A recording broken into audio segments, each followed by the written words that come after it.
Assalamualaikum warahmatullahi wabarakatuh. Mari dimulai. Ada yang perlu tindakan brosurnya? Ada beberapa pertanyaan dari brosur Ya. di halaman 2 pada hadis yang bawah. An Abi Hurairah anna Rasulullah sallallahu alaihi wasallam qala iyyakum wadzanna fa inna dzanna akdzabul hadisi wala tahassasu wala tajassasu wala tanafasu wala tahasadu wala tabaghadu wala tadabaru wa kunu ibadallahi ikhwana. Rawahu Muslim.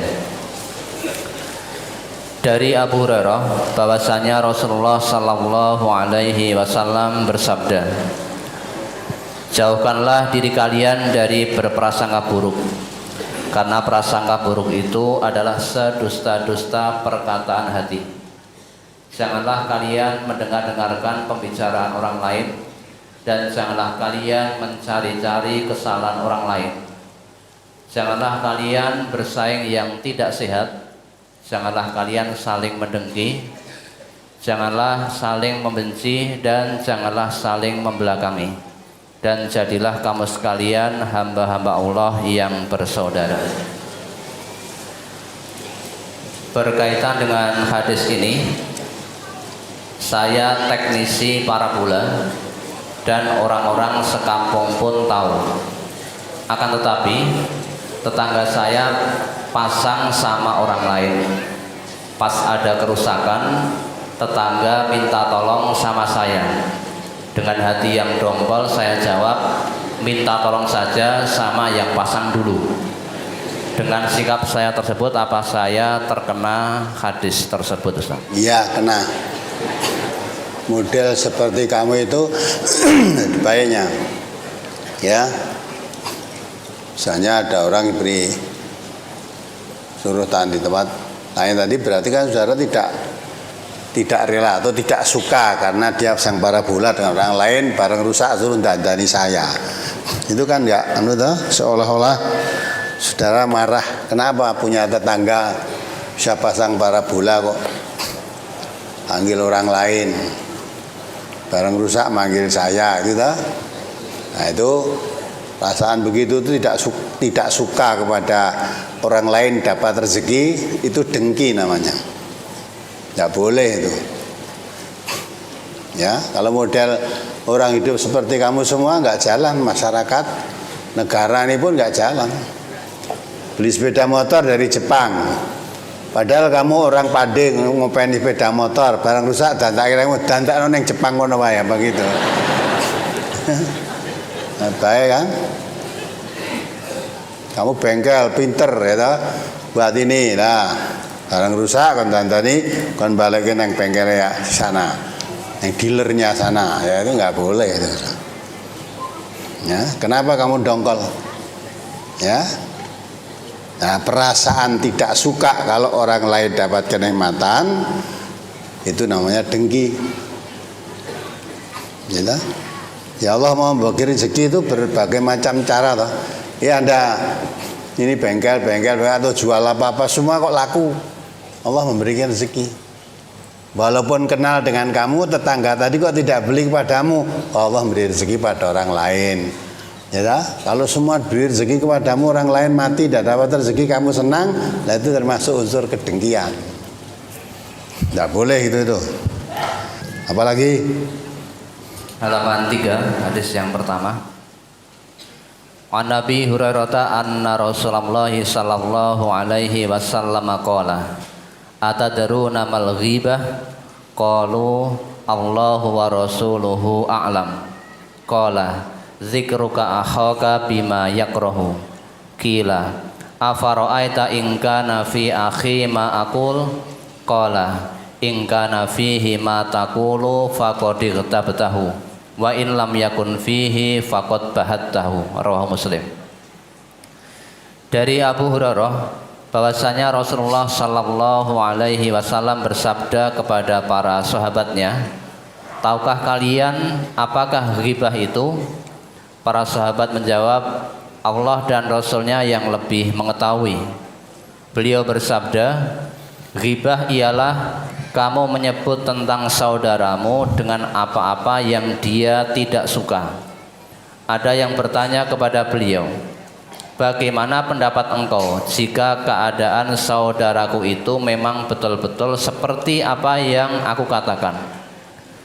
Rasulullah SAW bersabda, jika keadaan saudaramu itu betul seperti apa yang kamu katakan, maka sungguh kamu telah berbuat ghibah kepadanya.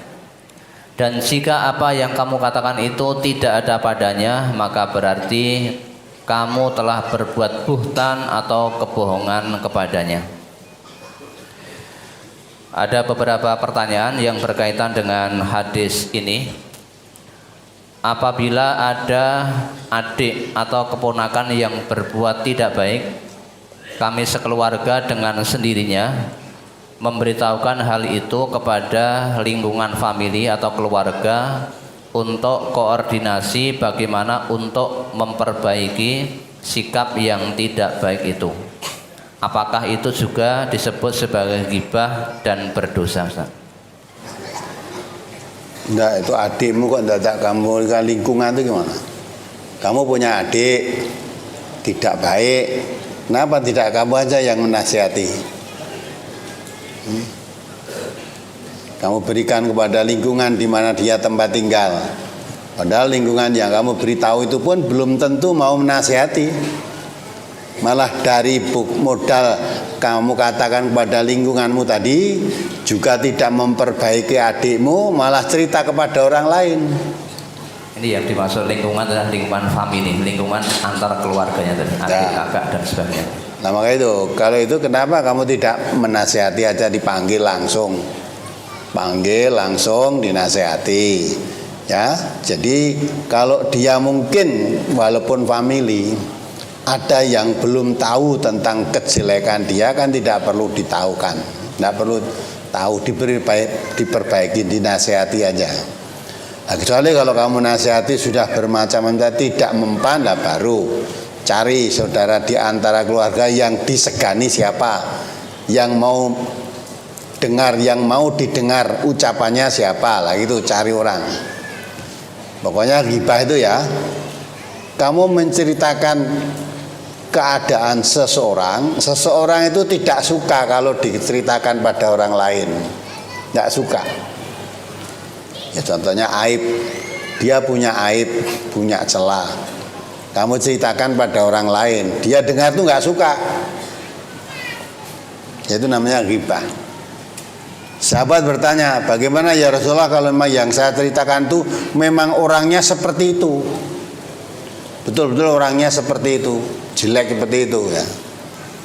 Nah, kalau yang kamu ceritakan memang betul seperti itu, lah itu namanya ghibah. Kamu makan bangkai saudaramu yang sudah mati.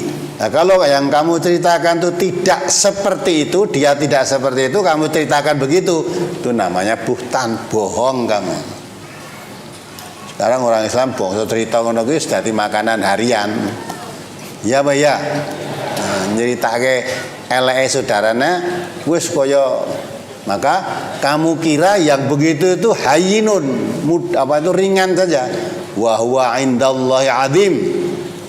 Padahal kamu menceritakan kejelekan saudaramu, apalagi kalau itu kamu bohong, kamu menceritakan itu enteng aja. Padahal di sisi Allah itu perkara berat. Ya. Banyak toh orang ngerumpi, orang ngerasan-rasan itu biasanya ngerasani elek apa apik. Elek, kok nenek sing eling no. Dadi aja ngrasani, itu to dirik gitu. Ijik mbantah sing ngrasani sapa wong aku ngandhake apa enenge. Justru kamu ngandhake apa eneng kuwi jenenge ghibah. Lah nek sing mbok kandhake tidak apa adanya, kamu bikin cerita sendiri bohong, nah itu namanya buhtan. Ya, memang orangnya seperti itu kok diceritakan nggak boleh. Nah, ya, andai kata kamu punya aib semacam itu diceritakan pada orang lain, kamu suka enggak? Enggak suka toh. Maka Nabi juga mengatakan, kalau kamu ingin masuk surga, berbuatlah sesuatu kepada saudaramu yang apabila itu diperbuat itu kepadamu, kamu juga suka. Ya, kalau kamu tidak suka diperbuat semacam itu, jangan memperbuat orang lain seperti itu. Nek wong Jawa ngandake nek kowe dijiwit lara aja sok jiwit kancane. Karepe jiwiti wong dhewe ra gelem ya. Nah, itu enggak betul. Maka orang itu kalau mengamalkan Islam dengan betul itu indah sekali. Dah dunia itu aman. Tidak ada orang satu sama lain saling benci membenci, dengki mendengki, itu nggak ada. Apalagi saling hasad, ya, saling fitnah apalagi. Sekarang fitnah itu sudah tersebar di mana-mana. Orang Islam sama orang memfitnah, bahkan kadang-kala menceritakan sesuatu yang tidak tahu. Tidak tahu tapi dia cerita seperti tahu. Bohongnya luar biasa. Kita enteng aja, seperti kita ibu yang dari kemarin itu dari mana itu? Nah, sebuah yang mau datang ke sini ditanya kancane, hati-hati loh. Kamu nanti kalau ngaji di MTA kamu kena apa? Hipnotis. Kamu kena hipnotis, otakmu nanti dicuci. Padahal saya yakin yang cerita itu sebenarnya enggak ngerti MTA itu apa, enggak tahu. Paling dia dengar ya dari mulut orang. Mulut ke mulut sampai pada dia mulutnya ngomong juga. Nah, yang begitu itu kamu mengira wa tahsabuhu hayyinan wa huwa indallahi azim. Kamu mengira cerita yang begitu itu sesuatu yang ringan. Padahal itu di sisi Allah itu dosa besar. Coba dibaca ayatnya surat An-Nur itu. Surat An-Nur surat 24 ayat 15. Istalaqawnahu bi alsinatikum wa taquluna bi afwahikum ma laysa lakum bihi ilmun wa tahsabunahu hayyina wa huwa indallahi azim. Ingatlah di waktu kamu menerima berita bohong itu dari mulut ke mulut, dan kamu katakan dengan mulutmu apa yang tidak kamu ketahui sedikit juga, dan kamu menganggapnya suatu yang ringan saja, padahal dia pada sisi Allah adalah besar. Nyata, kamu menganggapnya ringan saja. Mulutmu berbicara tanpa dasar kebenaran, hanya mulutmu berbicara itu sumbernya dari mulut orang lain. Mulut orang lain pun dia berbicara itu dasarnya juga mulut orang lain lagi. Maka dari mulut ke mulut ke mulut ke mulut sampai mulutmu. Ya, jadi dasarnya cuma cangkeman. Itu dia menceritakan dengan mulutnya itu enteng aja, seolah-olah tahu betul gitu loh. Ya, tahsabuhu apa? Wa tahsabunahu hayyinan. Sesuatu yang ringan, tidak apa-apa. Padahal bahwa indallahi azim. Yang demikian itu di sisi Allah itu perkara besar. Ya, perkara besar itu. Maka jangan suka ya menceritakan sesuatu yang jelek, apalagi yang kamu tidak tahu menceritakan negatifnya seolah-olah kamu tahu. Jadi berita bohong tadi. MTA itu kan ada banyak kan, ya, katakan aliran sesat, katakan aliran Wahabi, dikatakan aliran ingkarus sunnah. Saya yakin cangkeme saya ngomong-ngomong tuh nggak tahu betul tuh, nggak tahu. Tekono nanti kalau ditanyakan mun katanya. Nah ditekoni yang katanya siapa? Ya katanya tadi. MTA itu zina lebih baik daripada tahlilan. Ya, menghalalkan anjing, coba tahu tanyaan sumbernya itu. Dari mana kamu dengar itu? Yang ngaji langsung ya belum pernah dengar ajaran yang sampai MTA seperti itu. Ya tidak ngaji kok malah kerungu kok ngendi. Nah, itu dasarnya hanya dengki. Yakin dasarnya hanya dengki. Kenapa MTA kok maju? Ya, akad pagi di silaturahim itu ada yang dari luar Jawa, ada yang dari Jawa Tengah, ada Jawa Timur, luar Jawa pun ada kok. Lah orang hatinya bersih, mesti alhamdulillah. Zaman seperti ini kok ada orang yang mau ngaji Al-Quran dan Sunnah datang dari berbagai penjuru. Mestinya syukur kalau dia orang Islam. Berarti Quran Sunnah tidak akan hilang di bumi Indonesia ini, kudunya gitu. itu malah benci ya. Orang ngaji itu mah dilempari fitnah bermacam-macam. Nah, itulah bodohnya umat Islam itu. Jadi kalau dengar cerita jeleknya orang Islam yang lain, mengapa kok maju itu dia dengki, kok tidak saya yang maju. Kalau modelmu ingin maju, mung dasarnya nyebar fitnah, tidak akan maju. Kamu makin akan tenggelam. Wes tutok nang ora ambles kamu.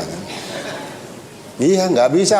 Quran, sunnah, agama Islam yang bersih ini tidak bisa disebarkan dengan model fitnah.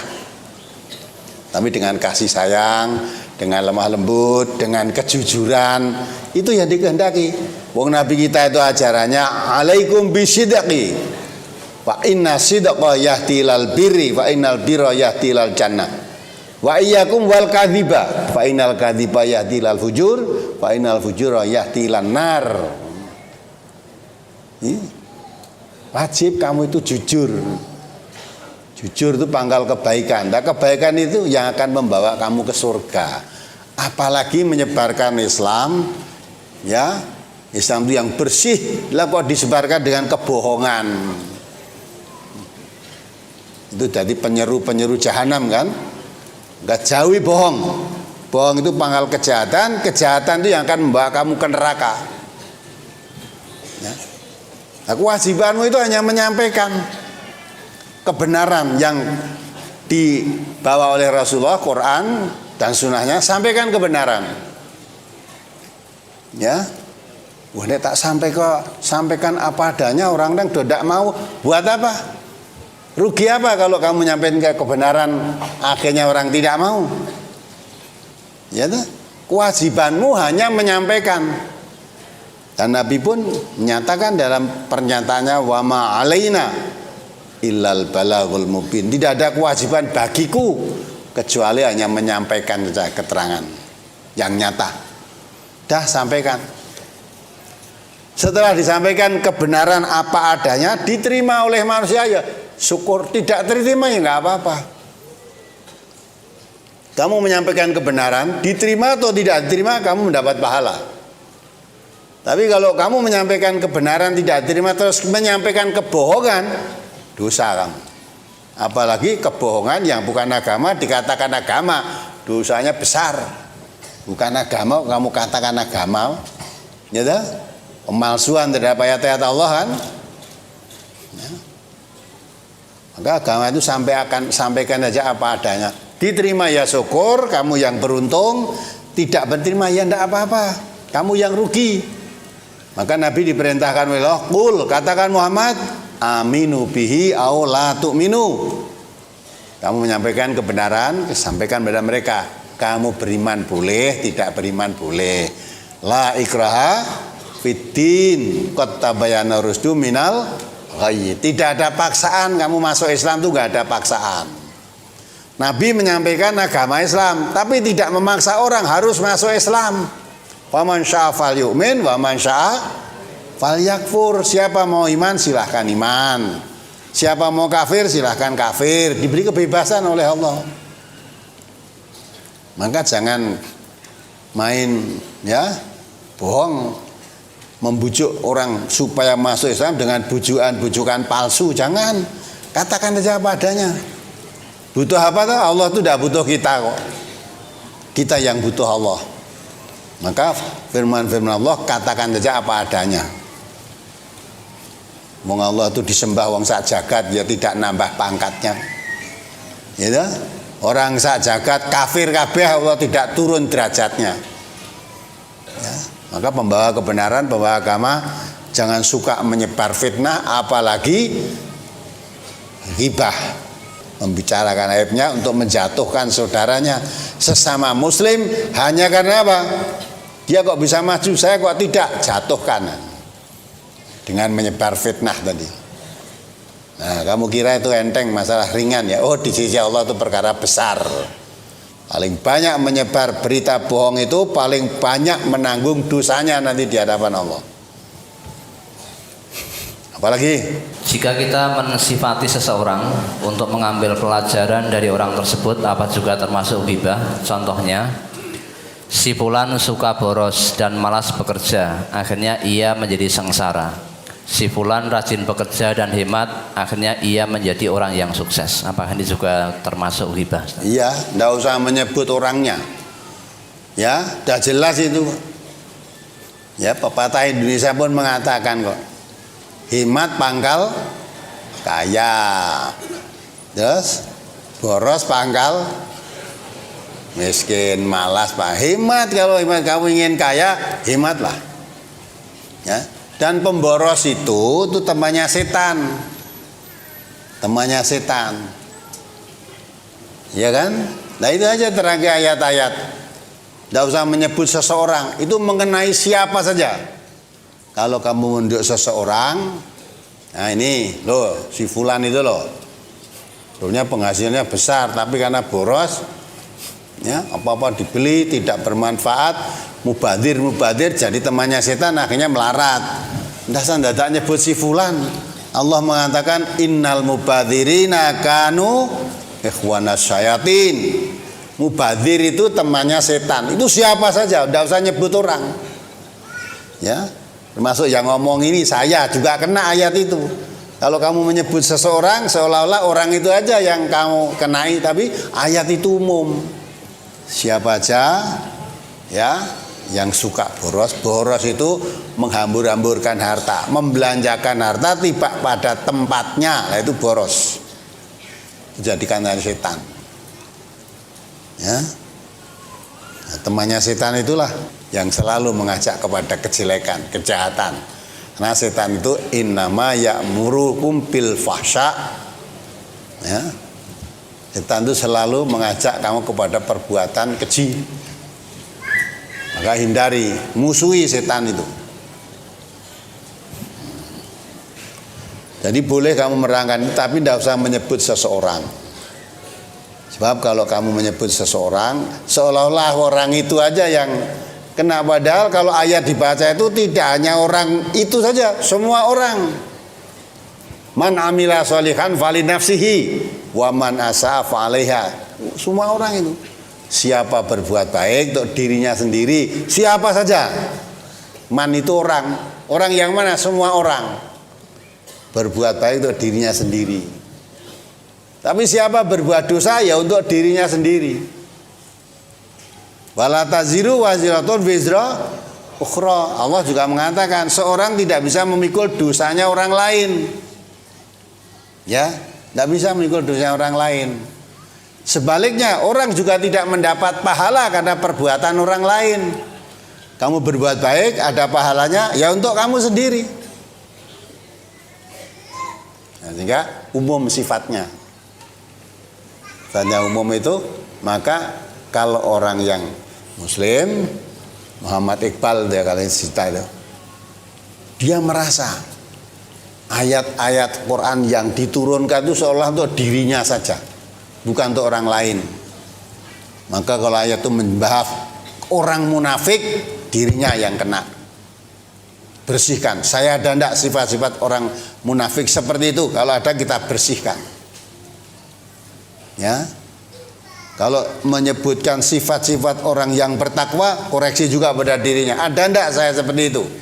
Kalau tidak ada, kita berusaha. Saya berusaha untuk menjadi orang yang bertakwa seperti yang disebutkan Al-Quran itu. Nah, sehingga Quran diturunkan oleh Allah itu membersihkan dirinya sendiri dari sifat-sifat yang tercela, madhmumah, untuk menuju ke sifat-sifat yang terpuji. Tidak usah orang lain. Bila orang lain merasa terkena itu biar memperbaiki dirinya sendiri juga. Ya, kan tidak boleh menudingi orang-orang lain, itu nggak boleh. Kalau Rasulullah menerangkan bid'ah misalnya, bid'ah yang pada orang lain, siapa yang melakukan perbuatan yang tidak dicontohkan oleh Rasulullah ibadah, itu bid'ah. Kalau kita menerangkan bid'ah berdasarkan hadis Nabi, tidak berarti nudingi orang lain. Nah kalau saya merasa melakukan perbuatan bid'ah, wah saya kena ayat itu tadi, saya kena hadis itu tadi, saya membersihkan diri. Nabi kan mengatakan kan, inna ahdatsal hadithi kitabullah Wa khairal hadyi hadyu Muhammadin. Syarul umur muhdatsatuha. Wa kullu muhdatsatin bid'atun. Wa kullu bid'atin dhalalatun. Wa kullu dhalalatin finnar. Coba kamu rasakan. Ini sabda Nabi ini.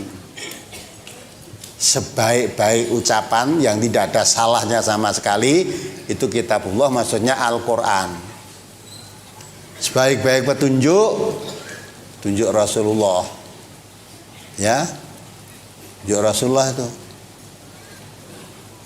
Nah, kemudian sejelek-jelek urusan ibadah itu yang muhdas, yang baru, yang diada-adakan. Zaman Nabi tidak ada terus diadakan. Itu ibadah yang paling jelek. Semua ibadah yang jelek tadi, yang muhdas tadi itu sesat. Semua yang sesat tadi masuk neraka. Nah, kalau kita menerangkan hadis itu bukan dudingi orang lain. Oh, berarti kalau ibadah tidak dicontohkan Nabi itu sesat. Akhirnya ke neraka. Terus koreksi dirinya, saya masih ada perbuatan ibadah yang tidak dicontohkan Nabi, masih saya lakukan apa tidak ya? Kalau diteliti masih ada dilakukan, buang, tinggalkan yang sesat itu. Wah, saya ngarep-arep ganjaran ternyata malah sesat, malah finnar gitu.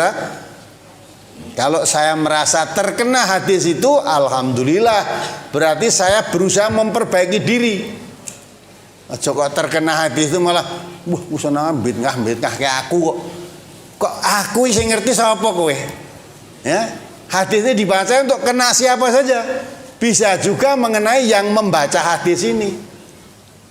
Maka kalau masing-masing merasa akunya bener, wah hadisnya kena aku iki, wah hadisnya kena aku, aja merasa ditutungi lah kuwi sing perangke kuwi pancen sing disasar aku kok kuwi kok.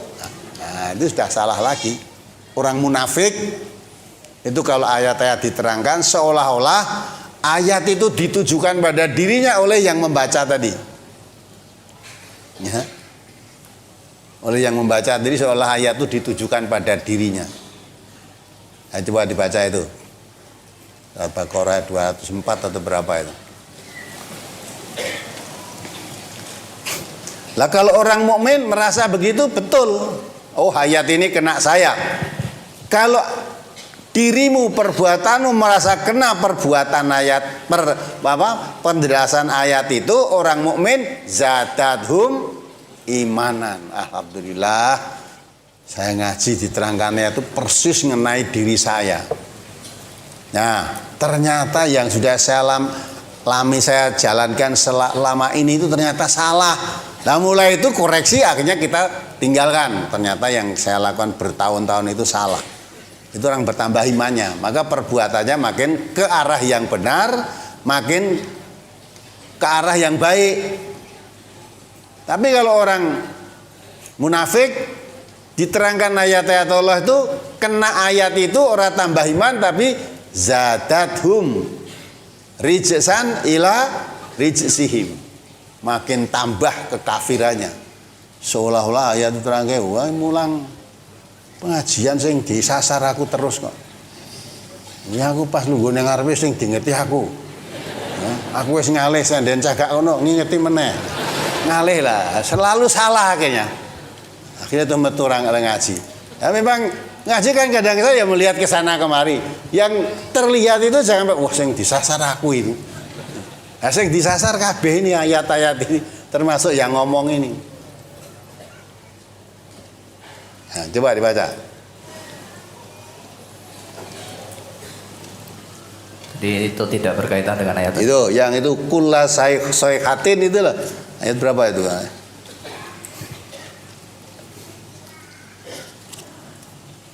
Apa?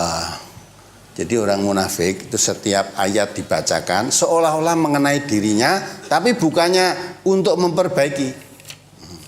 Jadi ya, kalau ayat-ayat Al-Quran atau hadis-hadis Nabi diterangkan, itu sasarannya mesti mengenai manusia.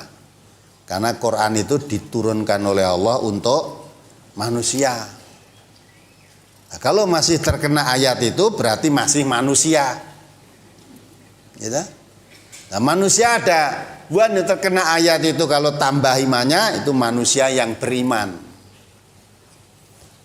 Kalau kena ayat itu malah makin benci, makin jauh, oh berarti manusia kafir, itu munafik. Baca coba surat Taubat 125. Nomor surat 9 ayat 125. Wa ammal ladzina fi qulubihim maradun fazadathum rijsan ila rijsihim wa matu wa hum kafirun. Dan adapun orang-orang yang di dalam hati mereka ada penyakit, maka dengan surat itu bertambah kekafiran mereka di samping kekafirannya yang telah ada, dan mereka mati dalam keadaan kafir. Ya kan?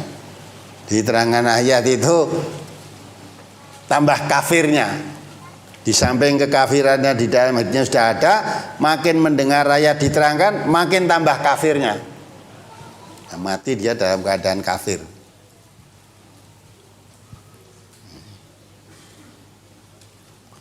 Lain dengan orang yang beriman. Coba dibaca, zadatum imanan, itu ayat berapa itu? Surat Al-Anfal nomor surat 8 ayat 2. Innamal mu'minuna alladzina idza dzukirallahu wajilat qulubuhum wa idza tuliyat 'alaihim ayatuhu zadatuhum imanan wa 'ala rabbihim yatawakkalun.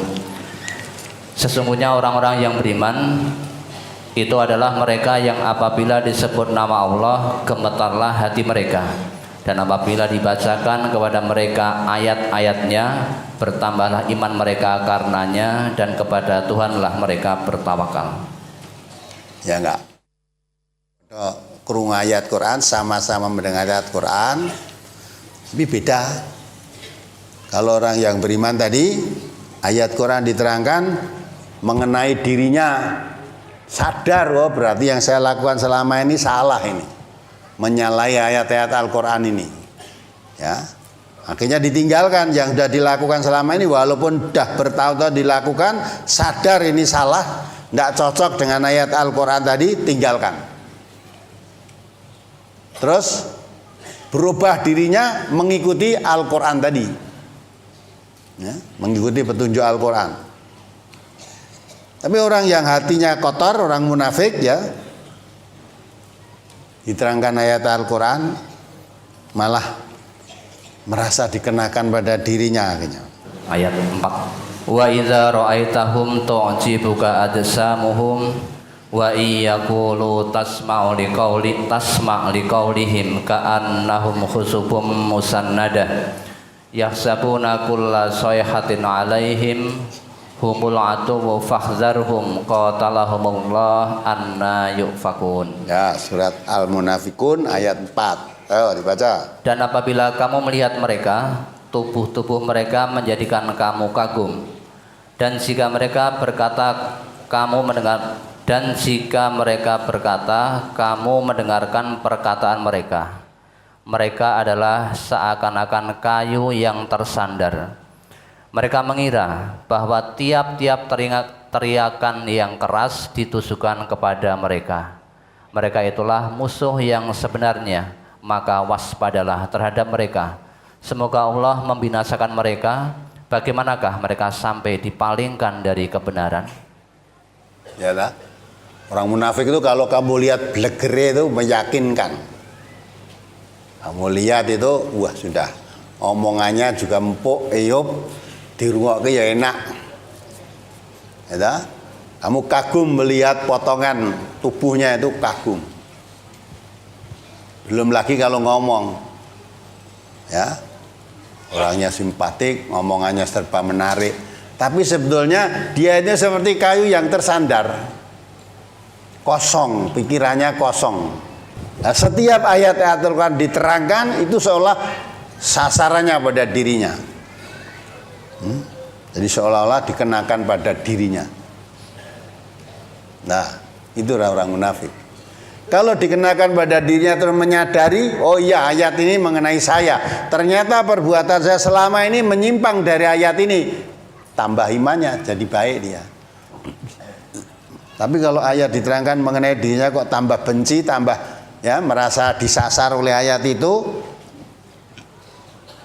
merasa disasar bukan untuk memperbaiki malah diolok-olok, merasakan dirinya merasa benar, nah akhirnya dia malah makin lari dari kebenaran. Jadi sama-sama mendengar ayat Quran itu hatinya beda menerima. Ya. Itu perlu diperhatikan ya. Apalagi yang lain. Bagaimana cara mencegah perilaku ghibah pada saat pilkada atau pemilu? Kadang calon yang satu menjelek-jelekan atau mencari kesalahan calon yang lain. Nah, seolah-olah nek arep pemilu menjelekan kamarnya boleh itu dah. Wah, pilkada apa pilkadi ya sudah. Kalau kamu sudah melanggar aturan Allah dan Rasulullah itu dosa kamu. Kenapa? Kamu ingin duduk di kursi aja harus menjatuhkan orang lain. Kamu ingin menduduki kursi wali kota harus jelek-jelekan calon yang lain. Ya? Memperolok-olok yang lain, padahal Allah mengatakan orang yang memperolok-olok itu mungkin lebih jelek daripada yang diolok-olok. Ya kan? Maka berjalan dengan baik, fastabiqul khairat. Kalau kamu akan mencalonkan suatu jabatan wali kota, apa bupati, apa gubernur, sudah terangkat saja konsepmu apa. Ya, kalau kamu nanti jadi gubernur mau jadikan apa? Jadi wali kota misalnya Solo ini kamu mau jadikan apa? Programmu apa gitu loh. Rasa dadak ngelek-elek calon liyane. Ya. Apalagi merendahkan, menjatuhkan, tuh mengungkap zaman semono gitu. Wah lho kuwi cilikane gane nyolong pitik ya. Padahal cilikane lho kuwi ya ta. Saiki wis nyalon wali kota kan wis gede, bisa juga waktu kecil begitu gedenya jadi baik, bisa juga. Orang dulu jelek jadi baik bisa, orang dulu baik sekarang jadi jelek juga bisa. Yang penting itu sekarang baik tadi ya, orang baik itu. Jadi aja arep jatuh kowe carane ngelek-elek sing wis kepungkur. Dia tidak melihat sekarang ini dia bagaimana. Ingat dalam brosur tadi juga ada kan? Ya. Dalam brosur itu juga ada. Orang ini mati dirajam karena perbuatan zina. Terus akhirnya ketika Nabi berjalan dengan sahabat-sahabatnya, ada orang yang ingat kuburan orang ini dulu mati karena dirajam karena zina. Ada? Apa Nabi diam? Nabi waktu itu diam. Terus menemukan bangkai khimar dalam perjalanan itu. Nabi tanya, siapa yang berkata begini begitu tadi? Saya Rasulullah. Turun kamu, makanlah bangkai khimar ini. Astagfirullah, ya Rasulullah. Siapa yang mau makan bangkai khimar? Wong sudah bangkai kok dimakan. Ya. Kamu lebih baik makan ini daripada kamu makan bangkai manusia. Kamu tadi membicarakan ini kejelekan orang Hindu itu makan bangkai saudaranya yang sudah mati. Padahal orang yang kamu bicarakan itu sekarang sedang meredamkan tubuhnya di bengawan surga. Ya? Kamu masih melihat jelek saja padahal orang itu sudah di surga sekarang. Ya? Artinya dosanya sudah diampuni oleh Allah, jadi orang baik sudah diampuni oleh Allah sampai sekarang kungkum neng bengawane surga. Kamu masih melihat jeleknya saja. Nah, perbuatan yang tidak. Maka orang kalau jelek bisa jadi baik, aja mbok kenang jeleknya. Sekarang orang ini jadi baik.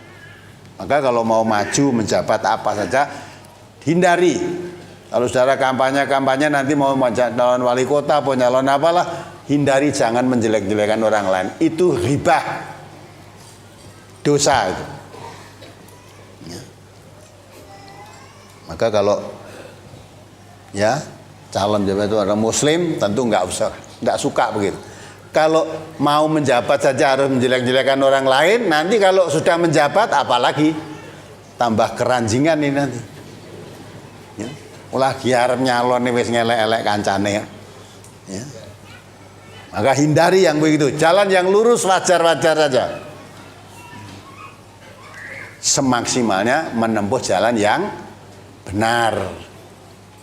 Saiki yo umume ngono kok. Itu, maka kata-kata Rasulullah pernah mengatakan akan datang suatu zaman orang mencari nafkah untuk keluarganya aja susah kecuali dengan cara yang haram. Sahabat bertanya, ya Rasulullah, apa pesanmu kepadaku kalau menemui zaman seperti itu? Nabi mengatakan, waalaikum bil haram, kamu lari. Nah, kalau zamannya seperti itu lari kemana? Fa'ina mahram ya Rasulullah, ilallah wa ila rasul.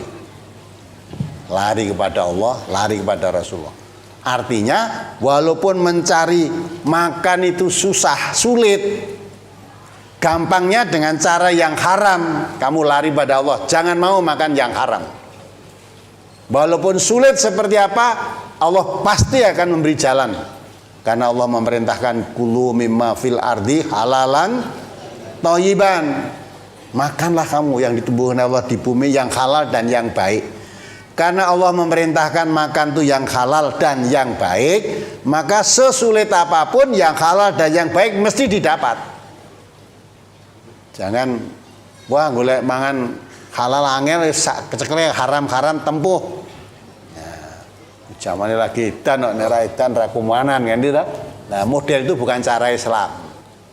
Dan cara Islam.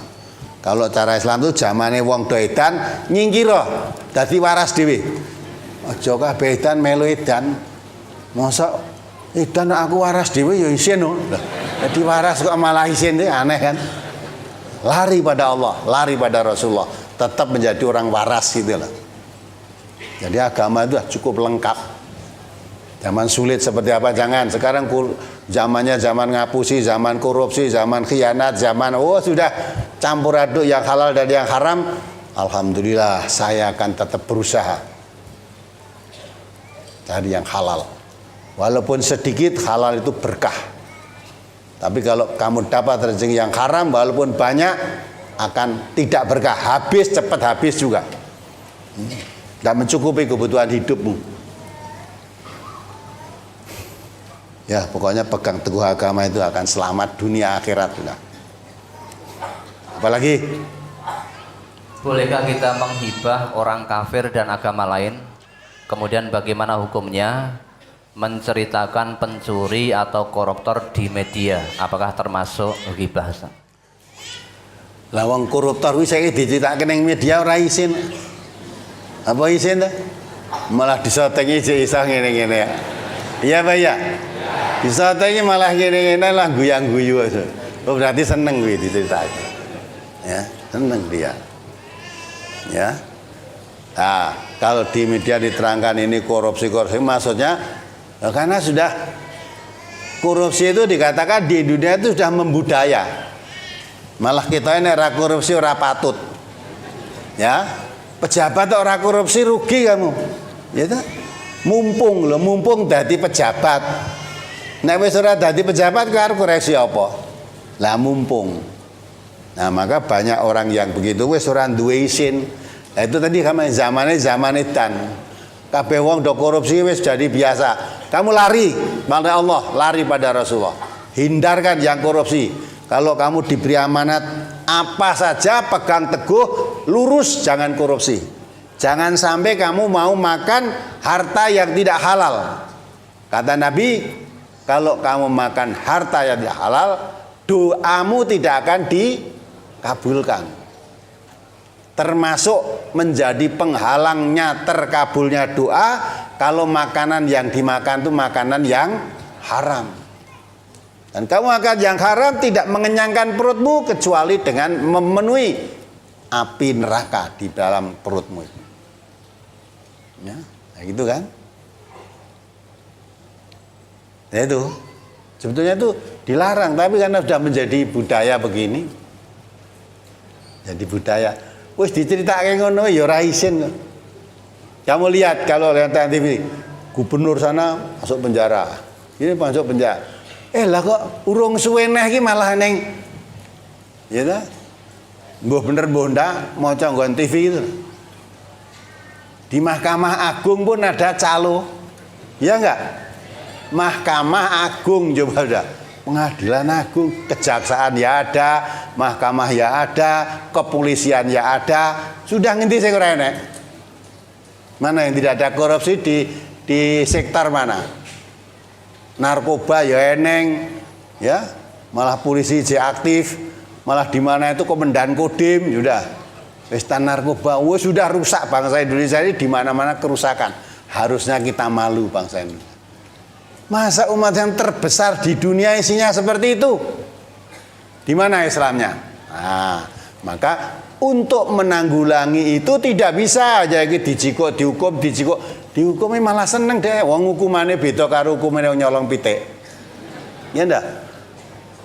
Kalau orang curi ayam tuh hukumannya sudah ngerti. Kalau yang kaya-kaya hukumannya di situ ada TV, tidurnya ya ber-AC. Arep ngopo neh? Ya, mau beda kalau neng omah ya di rumah ketemu anak istri itu nanti ada kesempatan ya bisa mulai sesuk bali neh. Itu bukan rahasia lagi. Mula neng hukuman yo kerasan wong penak. Ya, penak. Ya dirasakan nanti hukumannya Allah kamu rasakan. Ya, kalau kamu kerasan di tempat hukuman Allah ya betul. Alangkah sabarnya orang itu menahan neraka. Ya. Nah, itulah maka dari itu jangan ikut-ikutan kita. Ya, itu kita menceritakan jeleknya orang lain. Itu maunya diceritakan begitu biar yang belum masuk penjara itu biar jerah, jangan ikut-ikutan. Ini ternyata malah lain. Malah kepingin, wah kancane oke yang penjara ndak apa-apalah. Kayak penjara kayak ini aku nggon usul kan ya ora apa-apa gitu. Wong temannya banyak. Gubernur ada, hakim ada, jaksa ada, polisi ada. Apalagi ya seniman ada, guru ya ada, ya. Nah sekarang yang ditiru apa? Kabeh eneng kabeh itu. Maka itulah rusaknya umat dahulu kata Nabi karena tidak ditegakkannya hukum. Maka kalau hukum tidak ditegakkan sampai kapanpun akan rusak. Karena Nabi mengatakan rusaknya umat dahulu karena tidak ditegakkan hukum. Kalau ada hukum, ya hukum tegakkan, itu tidak akan rusak. Enggak. Yang ono orang udah tidak mau dengan hukum Islam. Ya, kan udah bingung toh. Untuk mengatasi korupsi itu bagaimana? Ada yang usulkan dimiskinkan saja. Cara dimiskinkan piye? Hukum yang lebih berat. Coba yang paling berat apa hukumannya? Ya toh? Padahal nek cara Islam gampang itu. Dibikin jera, jangan sampai mati tapi dibikin jera. Biar jera, mencuri itu hukumannya dipotong tangan, potong tangannya. Nah, besok kalau kamu ketemu Pak Menteri, bisa kita lho saiki tangannya potong. Oh, ini mesti nyolong iki, gitu lah. Nah, kemana-mana ndak bisa dihilangkan bekasnya itu. Ya, potong tangan. Wis rasa, biar tetap urip, potong tangan aja. Ini udah kepengen ya potongi tangannya. Tangan satu dipotong, satunya masih lagi, potong lagi. Udah. Ini tangannya loro, potong saya nyolong nganggo apa neh. Dah, jadi kalau hukum mereka ditegakkan, itu jerah orang itu. Sekarang ini bingung, rapatnya neng kono neng kono. Wah, hukumannya macam-macam, ada yang usulkan hukum mati saja itu. Nggak ada hukum mati, nyolong kok hukum mati itu nggak ada. Potong tangan saja. Hukum mati itu berlebih-lebihan. Ya dah, weh potong tangannya kok rak kapok. Ya. Nah, sekarang malah korupsi, suaminya jadi gubernur, istrinya sisan malah melu. Ya, suami istri mlebu penjara kabeh dah. Lalu ini penjarane ya dimarak padha ning omah san. Maka itulah dengan begitu kita harus giatkan pengajian ini giatkan. Ini memperbaiki akhlak. Ini yang diprogramkan presiden kita. Presiden Jokowi itu mempunyai program karena melihat umat bangsa Indonesia semacam itu, beliau itu ya berpikir, apa obatnya ini? Beliau mencanangkan revolusi mental. Hanya revolusi mental, cara apa merevolusinya? Dan dari mana? Yang direvolusi dari mana mulainya? Nah, kalau revolusi mental nurut Al-Quran, Nabi Muhammad diutus oleh Allah itu untuk memperbaiki mental bangsa ini. Innama bu'istu liutamima makarimal akhlak. Sesungguhnya aku diutus oleh Allah itu untuk memperbaiki akhlak, mental manusia ini. Dengan apa manusia diperbaiki akhlaknya? Dengan Al-Quran. Dengan Al-Quran. Maka Rasulullah berhasil memperbaiki akhlak jahiliyah. Lebih ngeri dulu daripada sekarang ini. Itu bisa berhasil menjadi baik. Maka la yuslika akhiru la yuslika akhiru hadhi ummah illa ma aslaha awaluha. Ya. Tidak akan menjadi baik umat akhir zaman ini kecuali apa yang telah memperbaiki umat pertamanya. Dahulu jahiliyah ya, udah tidak ngerti hukum halal haram baik buruk, wah semua perbuatan nuruti hawa nafsu. Itu menjadi baik karena dibina dengan Al-Quran. Maka umat yang akan datang pun tidak mungkin jadi baik tanpa Al-Quran. Ya, la yuslihah akhir hadhi ummah. Kepercayaan akhir umat akhir zaman ini illa ma aslaha awalha, kecuali dengan apa yang telah memperbaiki umat yang pertamanya dulu. Jadi tidak akan menjadi baik. Mati mbok didandani ngombe ora iso kecuali kalau dibina Al-Qur'an. Nah, maka dengan kita kaji Al-Qur'an ini dibuka alhamdulillah sudah seluruh Indonesia, tinggal Sabang aja yang belum ada MTA ini. Harus orang-orang yang dicelup dengan Al-Quran, terutama orang-orang yang ikut ngaji, orang yang menjadi contoh di tengah-tengah masyarakatnya. Kebetulan kalau warga NTA nanti ada yang jadi lurah aja korupsi, jadi bupati aja korupsi. Jadi apa ya, jangan diberi amanat, jangan korupsi. Maksudnya diberi amanat kan bangun masjid kok ditentek masjidnya radadi. Nah, itu baru masjid. Nah itu, maka orang yang dicelup dengan Al-Quran harus berbeda dengan yang lain. Sibghatullah. Wa man ahsanu minallahi sibghah. Celupan Allah. Mana yang lebih baik? Ya. Celupan Allah atau celupan yang lain? Mana yang lebih baik? Orang yang dicelup dengan Al-Quran itu harus lebih baik dari yang lain. Maka dari dicelup dengan Al-Quran sama aja dengan yang lain. Nah, apa gunanya? Berarti hatinya sudah keras. Maka orang-orang yang ngaji di tengah-tengah masyarakat di mana harus beda dari yang lain. Tengah-tengah orang bohong jangan bohong. Orang menipu jangan menipu. Orang diberi amanat khianat jangan sampai kita diberi amanat juga khianat. Orang berlaku kekerasan berlaku santunlah. Ya, karena Nabi kita mengajarkan innallaha rafiqun yuhibbur rifqa. Allah itu lemah lembut, cinta kepada kelemah lembutan. Ya, itu harus kita pegang. Jangan mudah kita terpancing emosi, jangan mudah tercamping marah yang tidak bermanfaat. Ya. Kalau dinyek, dirasani, dia lele, tidak usah marah, biarkan saja. Nah, kalau agamanya yang diinjak, dihina, nah kita boleh marah. Itu ghirah namanya.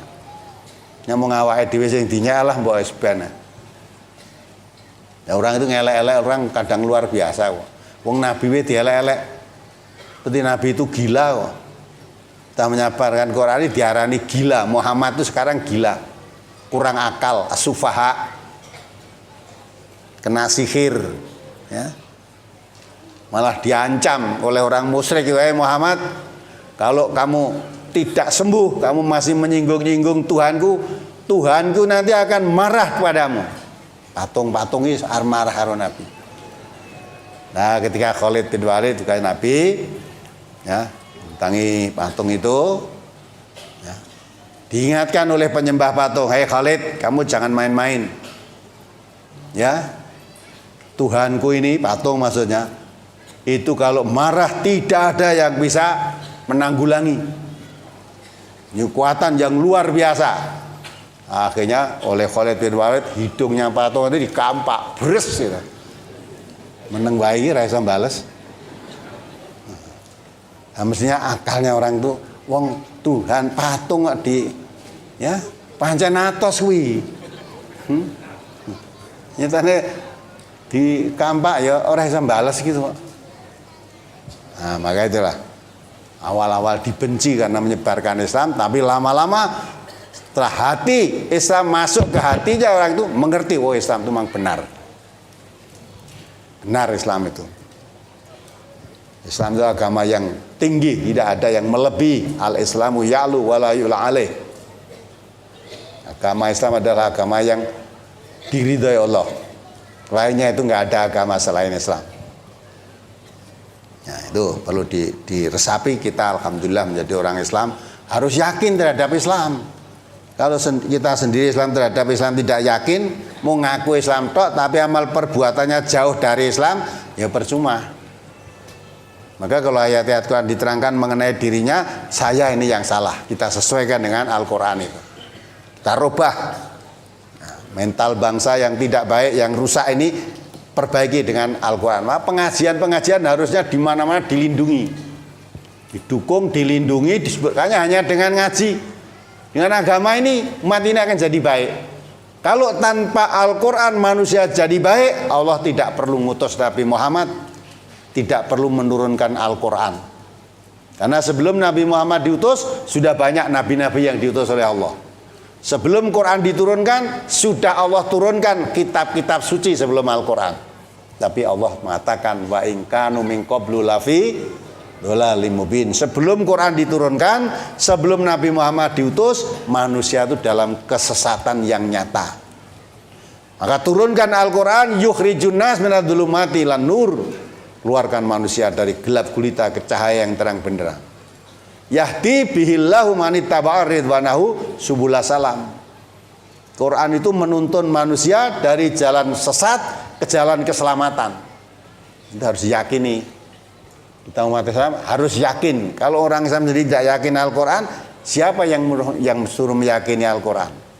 Nah, kalau kita meyakini Al-Quran itu suatu kebenaran, maka semangat ngaji harus ditingkatkan. Setelah paham, semangat mengamalkan hasil ngajinya harus ditingkatkan. Walaupun kita tahu atau kita ngaji, kita ngamalkan akan banyak hambatan, banyak rintangan. Tapi Allah mengatakan kalau kamu orang yang beriman betul, summalam yartabu, tidak ragu-ragu. Apapun yang terjadi, kalau saya mengaji Al-Quran, mengamalkan Al-Quran, apapun yang terjadi, saya tidak ragu. Akan saya hadapi. Karena apa?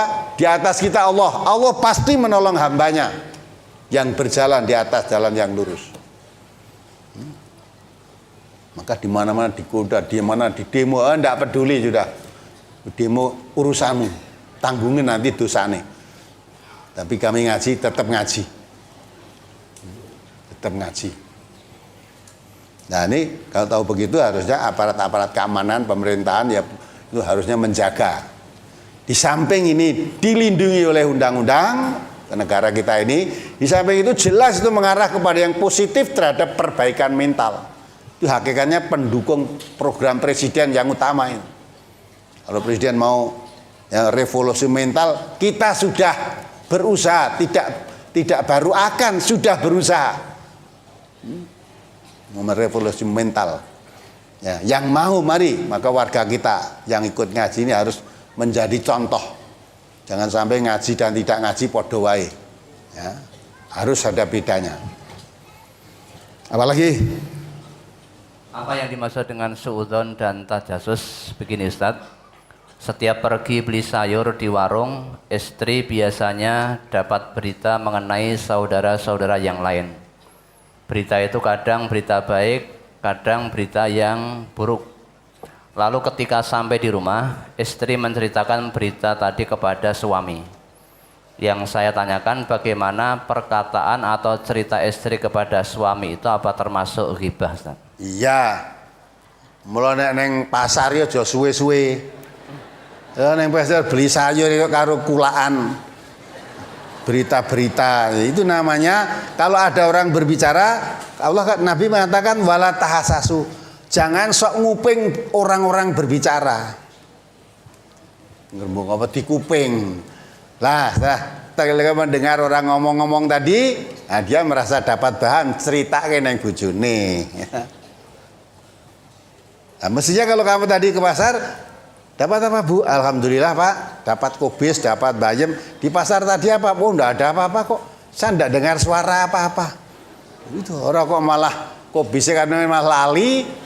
Ya, malah sing digawa mulai berita bohong, ada orang menceritakan ini bukulaan tekan rumah didol neng suami nih. Tidak betul itu. Apapun berita orang yang menjarakan orang lain apalagi ghibah, kuping kita tutupi wis rasa ngrungokke. Maka hadis tadi mengatakan wala tahassasu. Jangan tahasus sih suka mendengar-dengar berita. Ya. Kita eleke wong mbok krungu-krungoke mung akhirnya disebarluaskan. Tajasus itu mencari-cari kesalahan orang. Orang Islam itu tidak boleh mencari-cari kesalahan orang lain, apalagi orang Islam. Kalau kamu tahu orang lain, orang Islam tadi salah, kamu berkewajiban menegur. Ngerti salah aja kamu tegur. Kalau tidak tahu salahnya, jangan dicari-cari kesalahannya. Sebab orang itu kalau dicari-cari kesalahannya ada saja. Maka jangan mencari kesalahan. Kalau kamu lihat salah aja kamu tegur. Indah tahu Islam itu. Sebab orang itu kalau dicari-cari kesalahannya siapa aja ya ada kok kesalahannya. Apalagi saya pedagang sayur keliling baru. Di tempat tersebut sudah ada yang jualan. Saya tahu pasti ada yang dengki pada saya. Apakah saya termasuk orang yang bersaing tidak sehat? Ya, kamu suudon. Jadi suudon itu prasangka jelek. Lawang dodol saya kamu penjual sayur yang lain saya kok nanam perasaan mesti ono sing dengki dengan saya. Lah kan suudon. Mengapa kamu timbul prasangka mesti ada yang dengki dengan saya? Ya. Itu namanya kamu suudon dengan sama-sama penjual sayur. Belum tentu ada padahal kamu sudah makan mesti ada yang dengki dengan saya. Berarti kamu tahu. Ya. Siapa yang mendengki kamu? Terus pokoknya mesti ada itu. Nah, jangan-jangan yang dengki malah kamu sendiri pada penjual sayur yang lain. Ya udah, kalau orang jual, kamu jual sayur, ya sudah jualan saja. Nanti Allah akan memberi rezeki siapa yang diberi rezeki oleh Allah. Jangan sampai kok orang tuku itu sayurnya jam 9 wis entek, saya jam 12 masih utuh. Nah, terus kamu dengki pada penjual sayur. Mestinya dipelajari. Kenapa? Dia kok cepat laku ya, saya kok enggak. Itu ada beberapa faktor. Mungkin kamu terlalu mahal, atau mungkin kamu tidak bisa melayani pembeli. Gitu? Kalau ada orang pembeli itu kamu tidak layani dengan ramah, kamu ketus. Ada yang beli, Mbak atau Bu, ini kok apa itu? Kacang panjang kok sana sebagian kan sing dipangan uler ta Bu. Nek arep ya tukune arep ya. Nah, oh mesti tuku kapok sesuk. Saiki lomboknya itu juga ada yang kering, ada yang Bu kok tidak mulus baik. Ya senenge ngono kuwi nek gelem. Nek ora tuku liyane. Nah, mulai terus beli tempat lain tadi. Longgonamu ndak laku. Maka kalau gitu jangan kamu dengki pada orang yang lain, dikoreksi apa ya salah saya. Dagangannya apa? Podo, regane ya podo kok sana kok laku saya kok tidak. Nah, apa kekurangannya? Mungkin pelayanannya yang kurang menyenangkan. Ya dah, pelayanan. Nek wong pedagang ngerti, nek wong liwat itu ditawani kok. Mlebu tokone, mlebu warunge, tawani. Nika lho Bu, niki murah tur niki enggal, wis ditawani kuwi wis. Nek wong dodol nek wong mlebu bareng meneng ora ditekoki apa-apa. Ora kok betah nopo, ora ditokne meneng wae. Lah kadang tuku kan ya ki sing jaga ya apa patung. Akhirnya ra sida tuku lunga. Apalagi ada orang yang senang dipanggil dengan julukan atau gelar yang jelek. Apakah yang memanggil dengan gelar yang jelek itu berdosa? Yang dia seneng itu kok. Mungkin kanggomu jelek, kanggone dhek apik mungkin. Ya dah? Mungkin bagi dia baik. Enggak. Kecuali kalau dipanggil itu dia tidak suka, nah itu jangan. Kalau dipanggil malah suka kok. Berarti kan baik bagi dia. Apalagi dari hadis halaman 2 tentang wala tadabaru, saling membelakang, ini maksud dan contohnya bagaimana, Ustaz? Jadi maksud membelakang itu ya, misalnya kamu benci dengan orang yang kamu tidak sukai, ketemu itu aja melengos, tidak mau. Jadi pokoknya kalau ketemu orang itu, kalau orang Islam mestinya saling beri salam, saling memberi senyum. Wong tabassumuka li akhika sedekah, kamu senyum pada saudaramu itu dapat sedekah, seperti sedekah. Enggak, ini ketemu aja membelakangi. Membelakang itu mungkur, enggak tahu lah, enggak mau ketemu. Wes pokoknya jangan sampai saya ketemu dengan orang itu. Mula bertatap wajahnya aja enggak mau, melengos dia. Yang satu juga melengos, satu melengos, berarti tidak mau ketemu orang ini. Ya. Dalam Al-Qur'an diterangkan, jangan kamu memalingkan wajahmu karena kepada orang lain karena kebencian. Ya, karena kebenciannya, ketemu aja melengos, menorehkan wajahnya. Nah, itu nggak boleh. Sama orang Muslim kok begitu itu, nggak boleh. Kenapa harus terjadi begitu? Kalau kamu dibikin kecewa oleh orang itu, apa kesalahannya? Malah diperintahkan oleh Allah kok maafkan dia. Nabi juga mengatakan wa'fu aman dolamak, maafkan orang yang mendolimi kamu. Kalau kamu merasa didolimi oleh orang itu, maafkan sajalah. Kalau kamu sampai diputus hubungannya, dinengke oleh orang itu, tidak mau nyapa roh kamu, kalau kamu ketemu berilah salam dia. Orang yang baik yang lebih dahulu memberi salam. Pokoknya kalau Islam itu diamalkan dengan sungguh-sungguh, tidak ada orang punya musuh, itu nggak ada. Ada orang punya musuh. Nah, kadang-kadang manusia itu hawa nafsunya lebih dikedepankan daripada tuntunannya. Hawa nafsunya. Apalagi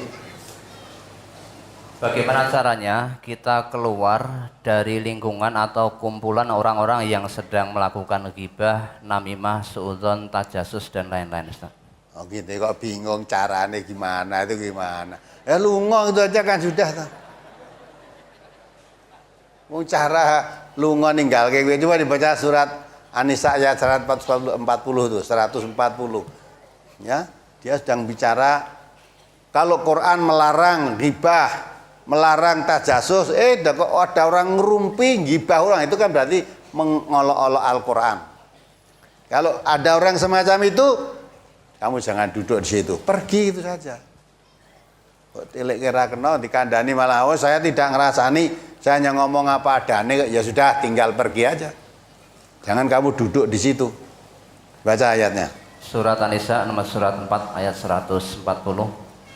Wa qad nazzala 'alaikum fil kitabi an idza sami'tum ayatillahi yukfaru biha wa yustahza'u biha fala taq'udu ma'ahum hatta yakhudhu fi haditsin ghairihi innakum idzam misluhum innallaha jami'ul munafiqina wal kafirina fi jahannama jami'a. Dan sungguh Allah telah menurunkan kepada kamu di dalam Al-Quran bahwa apabila kamu mendengar ayat-ayat Allah diingkari dan diperolok-olokkan oleh orang-orang kafir, maka janganlah kamu duduk beserta mereka sehingga mereka memasuki pembicaraan yang lain. Karena sesungguhnya kalau kamu berbuat demikian, tentulah kamu serupa dengan mereka. Sesungguhnya Allah akan mengumpulkan semua orang-orang munafik dan orang-orang kafir di dalam jahanam. Ya kan? Jadi Al-Quran itu Allah sudah menerangkan, ya. Dalam Al-Quran menerangkan kalau kamu mendengar ayat Allah diingkari atau diperolok-olokkan oleh orang-orang kafir, ya, diingkari atau diolok-olokkan, maksudnya diingkari itu kalau Allah melarang ghibah, kok ada orang kumpulan melakukan ghibah, ya, ghibah tadi. Sekumpulan duduk di situ isinya ghibah tok. Padahal ayat Quran jelas itu dilarang. Berarti ini memperolok-olok ayat Al-Quran atau mengingkari ayat Quran. Wong Al-Quran melarang kok malah kamu melakukan. Kamu sudah berusaha mengingatkan, tidak surut. Itu malah jawabnya itu, saya mengatakan apa adanya kok. Kejaba nek sing tak critake ora nyoto, gitu. Nah, kalau yang kamu ceritakan tidak nyata, kamu tidak ghibah, tapi kamu buhtan. Tapi kalau kamu ceritakan itu apa adanya kejelekan seseorang tadi, itu namanya ghibah. Kalau ada orang ghibah begitu, kamu ada di situ, jangan duduk bersamanya, kamu tinggal pergi. Ya, kata Allah, kalau kamu tetap duduk di situ, berarti kamu ya sama dengan dia, sama. Apalagi kamu tahasus tadi. Dengar-dengarkan sing dirasani sapa niki? Oh, sing dirasani si fulan. Dah, kamu nanti ketemu si fulan yang dirasani tadi, kamu katakan, "Wah, kamu kemarin dibicarakan di sana begini dielek-elek wonge iki, lah itu namimah kamu." Ya. Orang suka namimah itu nanti dikubur akan disiksa. Tapi ketika berjalan melewati 2 kuburan yang baru, Nabi berhenti tanya kepada sahabat, siapa yang ini kuburan siapa ini kok baru saja dikubur ini? Oh si fulan ya Rasulullah, ketahuilah orang ini sedang disiksa dalam kubur. Kenapa ya Rasulullah? Disiksa dalam kubur. Yang satu ini karena namimah, yaitu jawane tumbak cucuan gitu ya. Ini kandake kono ngersani kandake kene biar orang itu padu nanti. Nah, yang satu kalau kencing tidak bersih, ya, tidak istinja, ya, kalau kencing tidak bersih, tidak istinja. 2 orang ini disiksa dalam kubur. Karena satu kencing, karena satu namimah tadi. Terus Rasulullah ngambil pelepah kurma satu dibelah jadi 2, tancapkan di kuburnya yang satu, tancapkan kubur yang satu. Sahabat bertanya, apa maksudmu ya Rasulullah? Mudah-mudahanlah Allah meringankan azab kubur ini sampai pelepah kurma ini kering, ya dah? Terus sahabat tanya, sampai kapan ya Rasulullah? Lamanya adab kubur sampai kapan? Oh itu masalah gaib, tidak ada yang tahu kecuali Allah memberitahu. Jadi hanya karena namimah, karena kencing tidak bersih disiksa di kubur. Ini pelajaran buat kita. Aja terus nanti kamu melu-melu ya, ikut-ikut yang kuburan terus nyempal lapang sembojo tuncepke dengan kuburane ben siksane kubur. Itu bukan sembojo, kurma, pohon kurma, pelepah kurma. Dan Nabi berbuat begitu tuh diberitahu oleh Allah kalau dalam kubur itu disiksa. Lah kamu apa diberitahu oleh Allah? Lah kok melu-melu menancapkan tuh bukan pelepah kurma sing ditancapke papah sembojo. Jadi kalau ada orang ghibah begitu, oh jelas ini dilarang agama. Kamu tidak bisa meluruskan itu, pergi sudah. Carane pergi piye? Lunga ngono wae itu pergi kok dadak tekok carane piye. Syukur kamu ngomong kalau kumpulan Islam, wah saya enggak tahan saya mendengar orang ghibah ini, saya tinggalkan saja dah. Ya gitu. Jadi biar tahu saya meninggalkan ini tadi karena kamu kalangannya kalangan ghibah, saya enggak tahan di sini, saya pergi. Kalau saya tetap di sini, saya seperti kamu, dilarang oleh Allah. Kalau yang ghibah tadi orang Islam. Nah dalam Al-Quran itu kan kalau di Quran diperolok-olok atau diingkari oleh orang kafir. Orang kafir mengingkari Quran, orang kafir mempololok-olok Al-Quran, itu pun kita tidak boleh duduk bersama. Ya dah, itu bukan orang kafir kok. Yang ngumpul tadi orang Islam, lu apalagi orang Islam lebih jahat daripada kafir itu. Kalau orang kafir memperolok-olok mengingkari Quran itu wajar, wong kafir. Lah kalau orang Islam katanya kitab suci, lah kok kamu ingkari? Katanya kitab suci ini apa? Quran, lah kok kamu perolok-olok? Kan lebih jahat daripada kafir itu. Maka Allah mengatakan itu, Allah akan mengumpulkan. Innallaha jami'ul munafiqina wal kafirina fi jahannam. Jami'ah. Jadi orang yang mengaku Islam tapi kok memperolok-olok Al-Quran itu munafik. Hakikatnya dia kafir. Maka Allah akan mengumpulkan orang-orang munafik. Orang munafik itu yang sebetulnya kafir tapi bungkusnya Islam. Dengan orang kafir yang terang-terangan. Kumpulkan semua di jahanam nanti. Mestinya kalau orang Islam itu Quran dikaji, Quran diterangkan, itu dia tunduk patuh. Ya, Quran mengatakan apa? Samina wa. Lo kok malah diperolok-olok? Padahal kamu ngaku Islam, oh kamu itu munafik berarti kamu. Lahirmu Islam tapi hatimu munafik, hatimu kafir. Jadi hakikatnya orang kafir dan orang munafik itu sama-sama kafir. Hanya orang kafir itu terang-terangan, kalau orang munafik jane aslinya kafir dibungkus dengan Islam. Maka hukumannya lebih berat itu. Ya, di sisi Allah nanti hukumannya lebih berat. Orang munafik itu fit tarkil asfali minan nar, di neraka saya paling bawah. Orang kafir masih di atasnya orang munafik. Apalagi? Saya mempunyai permasalahan dengan kencing, yaitu saya kalau kencing sampai tuntas dan saya tunggu beberapa saat setelah benar-benar bersih, saya sudahi dan saya ambil air wudhu untuk sholat. Tetapi setelah melakukan sholat di masjid, dapat pertengahan sholat seringkali keluar kencing lagi, tapi saya tepis itu paling hanya gerakan kemaluan saya. Tapi sesampai di rumah, saya tengok celana dalam saya ternyata basah.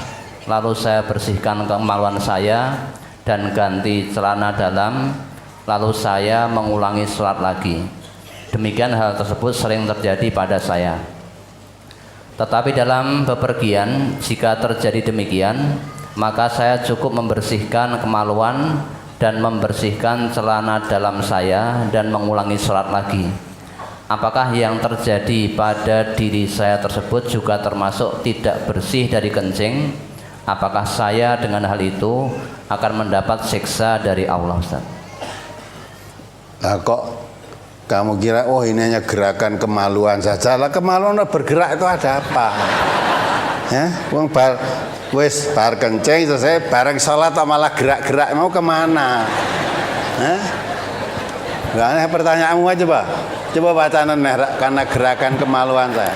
Coba kamu baca. Saya mempunyai permasalahan dengan kencing, yaitu saya kalau kencing sampai tuntas dan saya tunggu beberapa saat. Setelah benar-benar bersih, saya sudahi dan saya ambil air wudhu untuk sholat. Tetapi setelah melakukan sholat di masjid, dapat pertengahan sholat seringkali keluar kencing lagi, tapi saya tepis itu paling hanya gerakan kemaluan saya. Ya, lah sholat malah gerak yang golek ya apa? Gitu, kok gerak-gerak mau sholat ketika belum sholat tidak gerak, bareng sholat malah gerak, sing mbok pikir apa coba? Nah, jadi kalau memang betul apa yang kamu katakan, mungkin hanya was-was perasaan seolah-olah keluar padahal tidak keluar. Atau memang kalau keluar betul ya, sehingga keluar kok tidak terasa, berarti tidak normal. Ya, perlu berobat ke dokter. Berobat ke dokter, diperiksakan kenapa air kencing keluar kok tidak terasa. Ya, mungkin apa kelepe wis kendor. Nah, jadi tanyakan ke dokter. Ya jelas itu termasuk kencing tidak bersih, apalagi malah keluarnya di waktu sholat itu kan. Itu dipesan ke dokter, berobatlah gitu. Nanti dokter yang ahli akan mengerti apa sebabnya itu. Akan diobati. Ya. Nah, kalau memang terjadi begitu, dalam sholat pun sering keluar tidak merasa. Kalau tidak merasa ya tidak apa-apa, wong tidak merasa.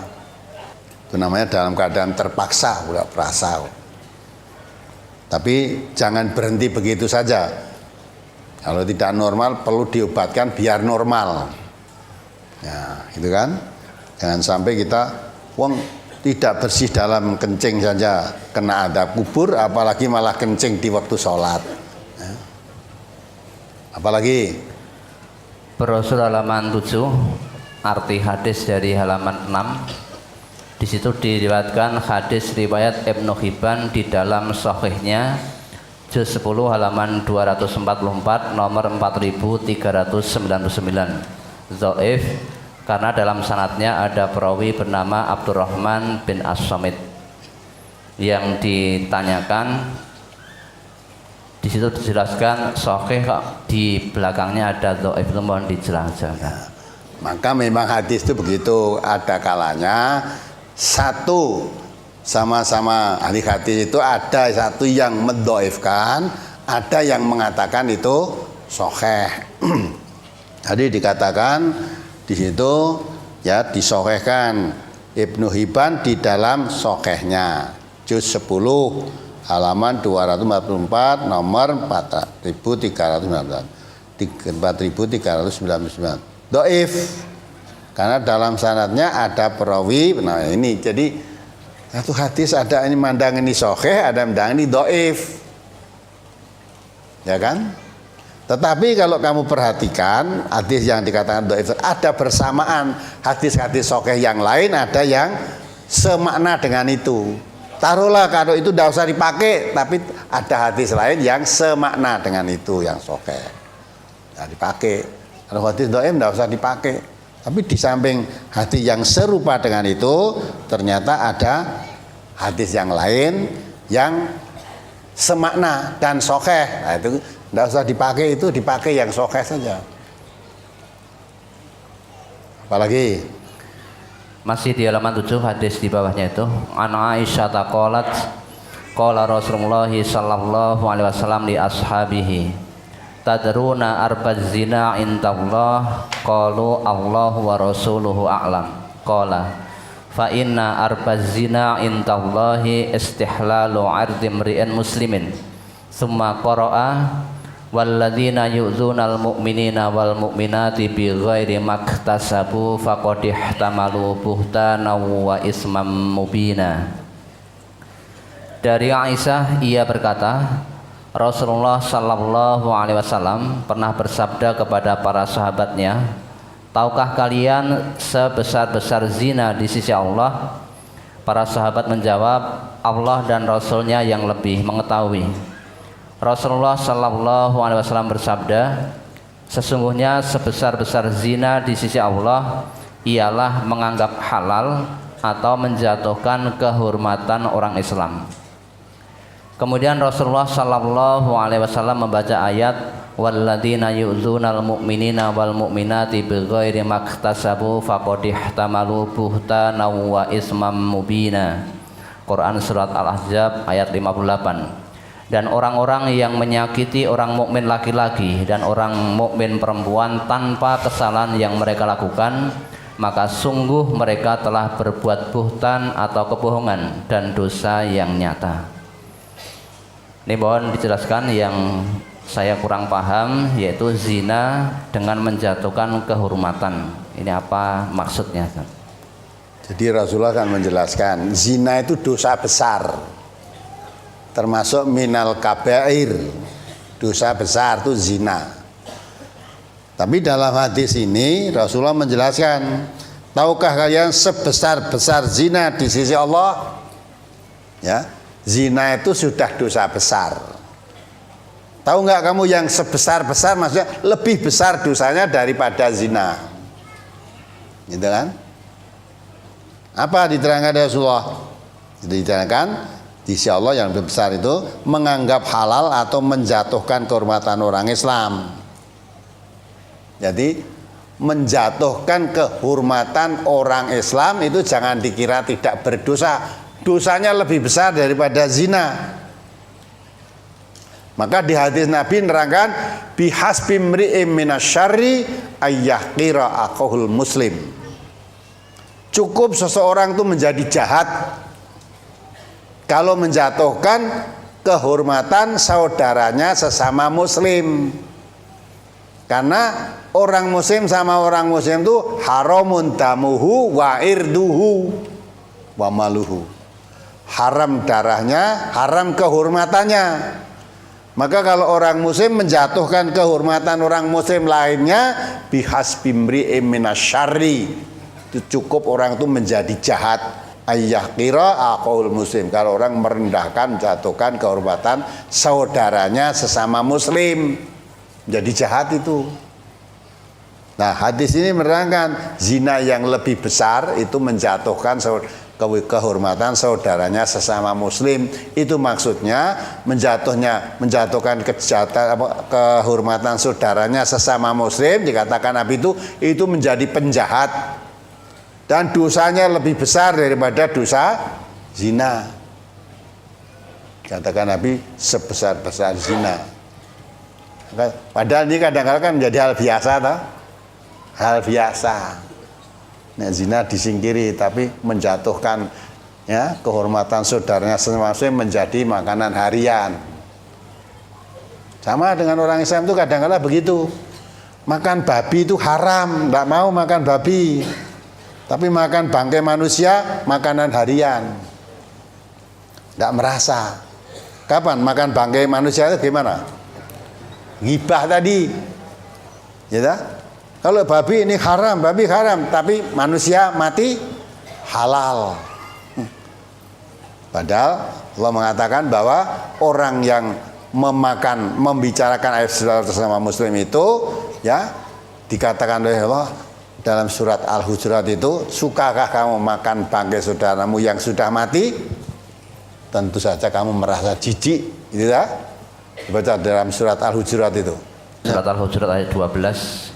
Ya ayyuhalladzina amanu jatanibu katsiran minadh-dhann inna ba'dadh-dhanni ismun wa la tajassasu wa la yaghtab ba'dukum ba'da ayuhibbu ahadukum ay ya'kula lahma akhihi maitan fakarihtumuh wattaqullaha innallaha tawwabur rahim. Hai orang-orang yang beriman, jauhkanlah kebanyakan dari prasangka. Sesungguhnya sebagian prasangka itu adalah dosa. Dan janganlah kamu mencari-cari kesalahan orang lain, dan janganlah sebagian kamu menggunjing sebagian yang lain. Sukakah salah seorang di antara kamu memakan daging saudaranya yang sudah mati? Maka tentulah kamu merasa jijik kepadanya. Dan bertakwalah kepada Allah. Sesungguhnya Allah Maha Penerima Taubat lagi Maha Penyayang. Ya kan? Wala yaghtab ba'dukum ba'dhan ayuhibbu ahadukum ayakula lahma akhihi maitan fakarihtumuhu. Ya, jangan kamu menggunjing, membicarakan kejelekan saudaramu sama muslim. Ya, karena kamu menggunjing itu ayakula lahma akhihi maitan. Berarti kamu memakan bangkai saudaramu yang sudah mati. Ya, yang sudah mati. Mestinya kamu merasa jijik, fakarihtumuhu. Tapi mengapa tidak jijik makan bangkai saudaramu yang sudah mati? Nah, kalau makan babi haram, tapi makan bangkai saudara yang sudah mati seolah-olah halal. Maka tadi Rasulullah menawarkan, nih makanlah bangkai khimar ini. Tidak mau. Padahal baru saja dia selesai makan bangkai saudaranya sudah mati. Itu maksudnya menghibah, membicarakan aib saudaranya kaum sesama muslim itu seperti orang makan bangkai saudaranya yang sudah mati. Itu haram. Jadi yang haram bukan daging babi saja. Daging babi haram, daging manusia halal, kan enggak lah. Nah. Ini kadang tidak disadari, karena enggak pernah ngaji ya enggak tahu tuh. Enggak mengerti. Ora ngerti nek dikandani malah ngeyel. Ngaku ora ngrasani ngandak ke apa eneng. Lah iya kuwi. Makan bangkai saudaramu ya gitu itu. Kalau tidak, kamu katakan tidak apa adanya, bohong kamu. buhtan. Milih mana? Makan bangkai saudara yang sudah mati dengan bohong, pilih mana? Baik mana itu? Ya, tidak ada baiknya, itu semua larangan Allah semua. Jangan larangan Allah sebagian ditaati, sebagian dikufuri.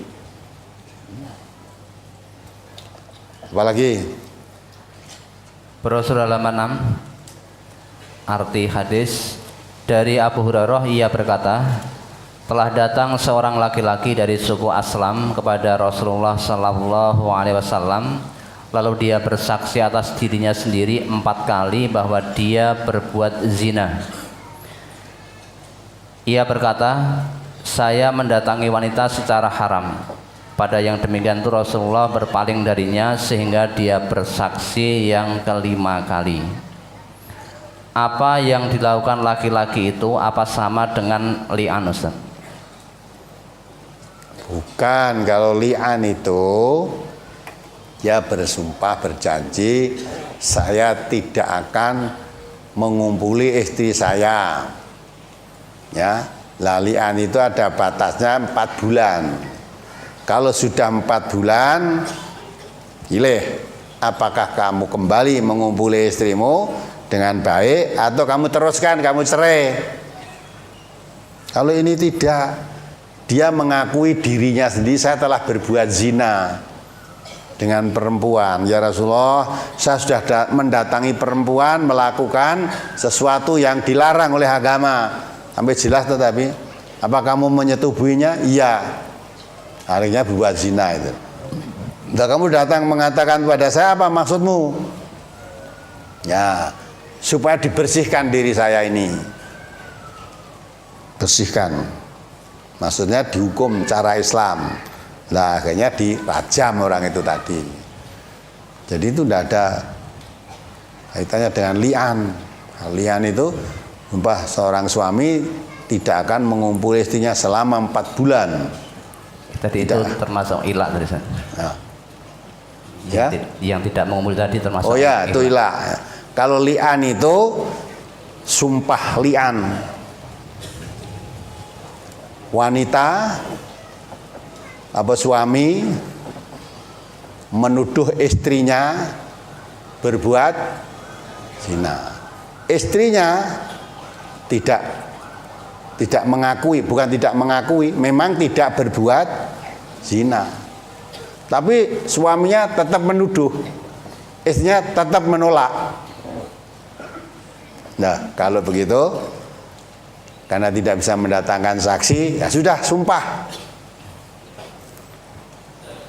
Ya, suaminya bersumpah, wallahi, tuduhan saya itu benar, sampai 4 kali. Tambah sekali lagi dengan ucapan, kalau tuduhan saya tidak benar, saya sanggup dilaknat oleh Allah. Li'an kan, laknat. Nah, istrinya tadi karena merasa tidak berbuat juga, sumpah juga, wallahi, tuduhan suami saya itu tidak benar. Kalau tuduhan suami saya benar, saya sanggup mendapat laknat Allah. Gitu. Sampai 4 kali. Kemudian ditambah 1 kali lagi, ya 5 kali. Kalau memang tuduhan suami saya itu benar, saya sanggup mendapat laknat Allah. Nah, itulah. Jadi masing-masing sanggup mendapat laknat. Itu suami istri sudah saling melaknat itu. Kalau sudah begitu sudah putus, sudah cerai itu. Lah suami istri tujuan pernikahan itu supaya saling kasih sayang, kok malah saling melaknat, ya kan? Sudah putus itu. Jadi lain itu dengan apa yang kamu katakan tadi. Laki-laki datang mengaku dirinya berbuat zina, itu minta dibersihkan oleh Rasulullah, maksudnya ditegakkan hukum Islam. Seperti wanita, dulu ada wanita juga datang kepada Nabi, dia berbuat zina sampai hamil, datang kepada Nabi untuk ditegakkan hukum Islam. Akhirnya Nabi memberi kesempatan, udah tunggu sampai anakmu melahirkan. Begitu anaknya lahir, datang lagi pada Nabi, ya Rasulullah, anak saya sudah lahir. tolong tegakkan hukum Islam pada diri saya. Ya, susui anakmu dulu sampai bisa makan sendiri, sampai disapeh itulah. Akhirnya udah setelah disusui sampai 2 tahun disapeh, udah bisa megang makanan sendiri. Datang lagi pada Nabi, ya Rasulullah, ini anak saya hasil zina, udah bisa makan sendiri. Tegakkan hukum Islam pada saya. Akhirnya serahkan pada sahabat, anaknya itu supaya diambil, diopeni, wanita ini dirajam sampai mati. Ya. Nah, kata Nabi, taubatnya wanita ini andai kata di bagian seluruh jazirah Arab ini semua dapat bagian. Ya, tak? Semua dapat bagian. Ini sama dengan laki-laki tadi. Nah, terus ketika ada sahabat yang lewat kuburannya itu ngelok-olok ini orang mati ini mati karena dirajam itu sampai ya itu, nah, itu Nabi diam saja. Suatu saat itu dah menemukan daging kimar atau daging kambing suruh makan tadi. Nabi mengatakan orang yang kamu bicarakan, yang kamu ghibah, yang kamu bicarakan kejelekannya tadi sekarang sedang mendamkan air, mendamkan di bengawan surga dirinya.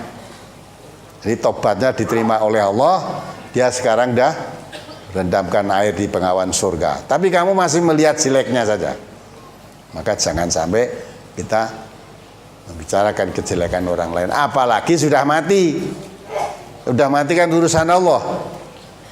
Jadi kita tidak boleh membicarakan aibnya orang yang sudah mati. Siapa tahu dia diampuni oleh Allah. Memang mati kalau bicarakan baiknya saja, coba bicara elek. Siapa tahu dia diampuni Allah, kamu ngertinya memang jeleknya saja. Dia padahal sudah diampuni oleh Allah. Nah, hadis yang kamu tanyakan ini tadi dhaif kan? Tapi hadis ini bersesuaian dengan hadis yang menerangkan tentang wanita yang dirajam tadi. Kan sama itu. Jadi andai kata ini hadis ini dhaif, apalagi ya, tapi tidak bertentangan dengan hadis sahih yang lain.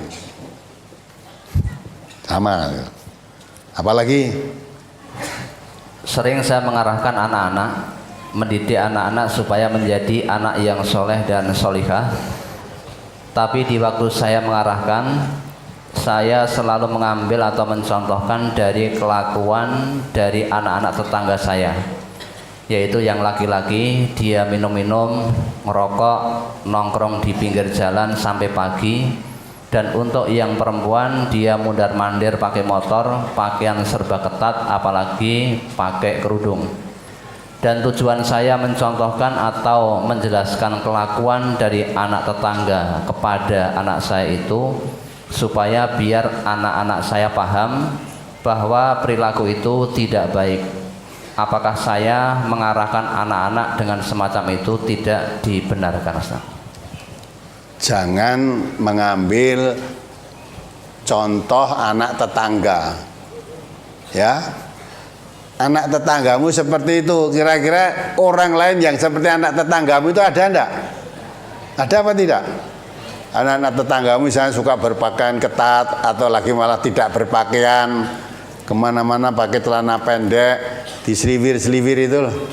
Tahu enggak wanita begitu ya tak? Nah, ini dilalah anak tetanggamu gitu. Tapi selain anak tetanggamu yang begitu ada enggak? Banyak. Maka kalau memberikan pendidikan, ya, kalau anakmu kamu orang Islam, anakmu dimengertikan tentang Islam.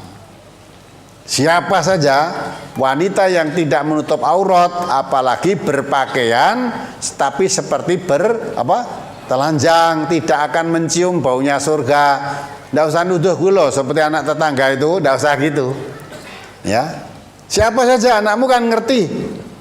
Ketemu neng dalan, ketemu oh ini seperti yang diterangkan Bapak dalam hadis itu, berpakaian tapi auratnya tetap kelihatan. Bilang pada anak tanggamu, oh iya berarti ini ya ora entuk. Nanti kan bisa mengambil sendiri. Kalau kamu tujukan pada anak tetangga, nanti kalau orang lain bukan tetanggamu berbuat seperti itu juga, ya rumah sana anakmu ora entuk kaya bocah tangane karo seperti orang lain itu boleh. Tidak gitu ta. Jadi Quran diterangkan itu mengenai siapa saja yang ingin baik jangan tiru-tiru seperti itu. Dikatakan oleh Rasulullah yang seperti itu tidak akan mencium baunya surga, berpakaian tapi seperti telanjang, auratnya tetap tampak lah, itu telanjang, itu tidak akan mencium baunya surga. Maka kamu putri saya, anak perempuan kan, kalau berpakaian auratnya ditutup, kemana-mana pakai tutup aurat. Seperti inilah contohkan dalam Islam. Udungan itu seperti ini, pakai ya baju seperti ini, jangan ketat-ketat seperti itu. Lah itu sudah, nanti anakmu akan bisa menyesuaikan sendiri. Tidak usah dudungi anaknya tetangga. Kalau mau dudungi anak tetangga, nek anak yang punya anak tadi dengar, marah tuh nanti. Gue contoh elek marah. Apalagi? Saya mahasiswi di lingkungan kampus. Teman saya banyak yang tidak suka dan membenci karena alasannya saya bodoh dan kurang begitu cepat menangkap ilmu pemahaman di mata kuliah. Apakah harus dibenci orang karena dengan alasan saya bodoh, dan kenapa harus dibenci, Ustaz? Saya tanya lah, kenapa kamu harus bodoh? Ya tak? Kenapa kamu harus bodoh? Wong kuliah kok susah menangkap materi kuliah itu, mbok pikir apa ya, Wan? Nah gitu kan.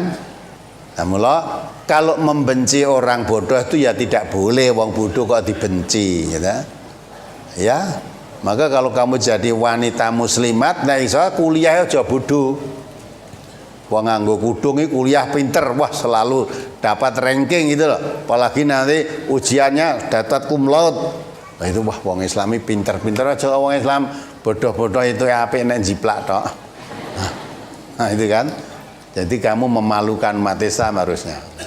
Kalau kamu merasa bodoh, belajarnya ditingkatkan, belajar yang sungguh-sungguh. Harusnya malu.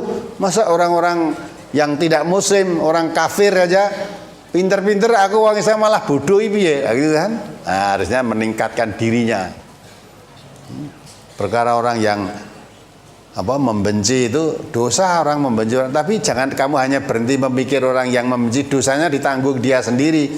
Tapi kamu harus merubah, kenapa saya dibenci? Kalau saya dibenci karena saya bodoh, kenapa saya bodoh? Nah gitu. Lihat satu semester ini saya bodoh, nanti semester berikutnya kamu tak salib semua. Nah, harusnya gitu. Kamu harus di bawah saya nanti. Itu nanti akhirnya akan jadi kejutan. Dan mestinya orang Islam itu ya begitu, nek tadi mahasiswa kudungan ini harus bisa mengalahkan yang lain-lain. Aja sing pinter-pinter malah wong kafir-kafir wae sing Islam mung kok kan ndonga ora tau sinau. Ya bodoh malah. Wong kafir ora tau ndonga ning sinaune sregep, pinter dia malah. Nah, apalagi kalau orang Islam ya ndonga ya sinau, lah mesti lebih nanti. Apalagi halaman 10. Dari Abu Mamah, ia berkata, pada suatu hari yang sangat panas, Nabi Shallallahu Alaihi Wasallam berjalan lewat arah kuburan Baqi' Gharqad. Abu Mamah berkata, maka setelah beliau mendengar suara sandal-sandal, beliau menenangkan diri lalu duduk, sehingga beliau mempersilahkan orang-orang berjalan di depannya supaya tidak timbul suatu kesombongan pada diri beliau. Setelah beliau melewati kuburan Baqi' Gharqad, tiba-tiba beliau melihat dua kuburan orang laki-laki yang orang-orang baru saja menguburkannya.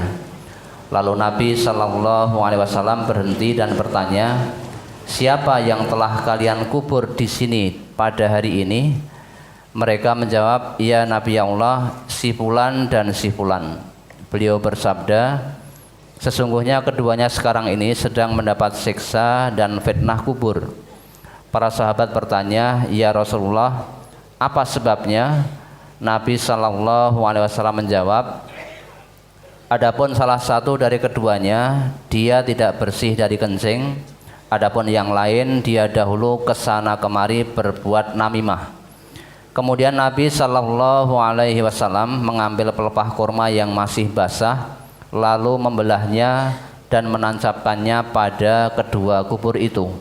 Para sahabat bertanya, ya Nabi Allah, mengapa engkau berbuat begitu?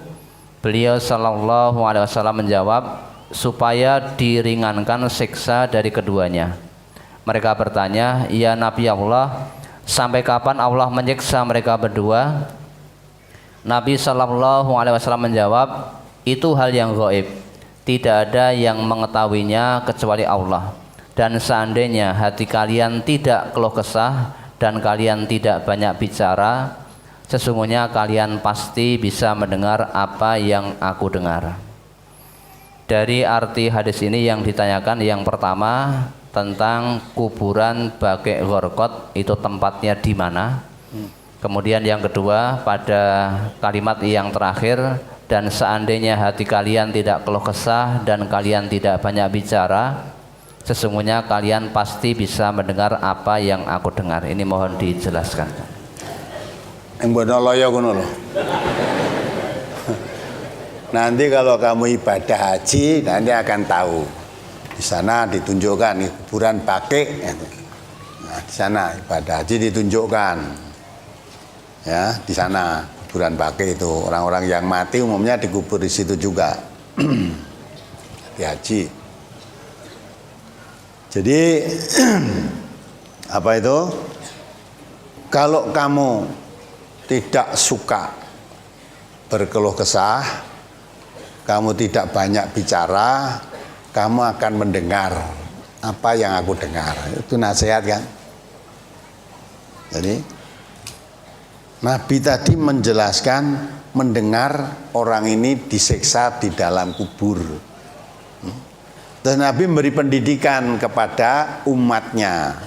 Kalau kamu tidak suka keluh kesah dan kamu tidak banyak bicara yang tidak bermanfaat, ya, kamu mendengar apa yang saya dengar. Gitu? Itu berarti orang banyak bicara itu tidak baik. Nabi juga mengatakan di hadis yang lain, fal yakul khairan au liyasmut, man kana yu'minu billah wal yaumil akhir fal yakul khairan au liyasmut. Kalau kamu beriman kepada Allah dan hari akhir, berbicaralah yang baik atau diam. Nah, orang banyak bicara itu kadang-kadang tidak manfaat barang ya bicara, yang tidak bermanfaat kamu diam. Di samping itu nasihat Nabi jangan suka berkeluh kesah. Ya. Jangan suka berkeluh kesah. Allah juga menjelaskan innal insana khuliqa halu'an idza masau syarru jaz'an idza masal khairu manu'an illal musallin alladzina hum an sholatihim daimun. Manusia itu pada umumnya mempunyai sifat halu'an. Pada umumnya halu'an itu apa? Apabila mendapat kesulitan dia keluh kesah. Apabila diberi kenikmatan dia bakhil, cetil, medit, ya sudah kalau diberi nikmat. Tapi kalau diberi kesulitan sedikit aja keluh kesah. Kecuali orang yang sholat, yang selalu menegakkan sholatnya. Jadi dengan kata lain, kalau sholatmu baik, kamu terhindar dari suka keluh kesah itu. Sholatnya baik, selalu sholat orang. Nah, kalau kamu seperti itu, tidak banyak bicara yang tidak bermanfaat, kamu mendengar apa yang saya dengar. Tapi kebanyakan manusia seperti itu sehingga ya tidak dengar. Itu yang kedua. Yang pertama masalah kuburan Baqi', nanti kalau kamu ibadah haji ditunjukkan di sana. Mana kuburan Baqi' itu nanti kan ditunjukkan. Apalagi setelah selesai pengajian Ahad pagi, ada seorang wanita yang menunggu suaminya di trotoar, lalu ditegur oleh Satgas dengan suara agak keras. Mohon untuk para Satgas kalau negur dengan suara yang lebih lembut, karena tidak semua wanita hatinya kuat dengan perkataan atau teguran dengan suara keras. Apakah saya termasuk suudzon atau namimah menceritakan keluhan wanita tersebut, Ustaz? Oh, tidak, baik itu. Hanya kamu juga perlu memahami, karena Satgasnya itu orang dari daerah dusun terpencil sana, sehingga biasa bicara kalau tidak keras tidak dengar. Mulai sudah biasa berbicara dengan keras. Dia di kota banyak ini, ya ketentuan yang desa nih. Gawe ini getak manuk, Kayak tonggone ado-ado kalau bicara nek ora buanter ora krungu. Lah di sini ke bawah dari desanya. Ya mestinya kamu oh ya dimaklumi wong ini dari desa terpencil, biasanya kalau bicara ya keras ya, nek ngene ora keras kuatir ora krungu itu dah. Ya sudah. Enggak apa-apa. Nah, ternyata satgasnya tadi yang begitu ternyata ada orang yang tidak kuat mendengar suaramu ya besok diperbaiki. Nah itu indahnya dalam Islam itu. Nek ngerti sedulur elek kandani gitu loh. Ya dah. Nah nanti satgasnya ditegur, ya, wah saya ketentuh di desa saya kok gitu dah. Jadi ya niat arep getak-getak ora mung ning desane nek ngomong banter-banter. Ya dah, enggak apa-apa itu. Kamu nyampaikan begitu ya, soalnya wanitanya tadi cuma grundel tok ya. Kamu yang mendengar ya sampaikan ya, mudah-mudahan satgas yang mendengar ini yang kebetulan tugas kemarin ojo tas diterangke iki malah satgas sing bengok iki ora tugas. Ya tapi komandannya mungkin dengar nanti biar mengumpulkan komandan satgasnya mengumpulkan anak buahnya biar diberi briefing.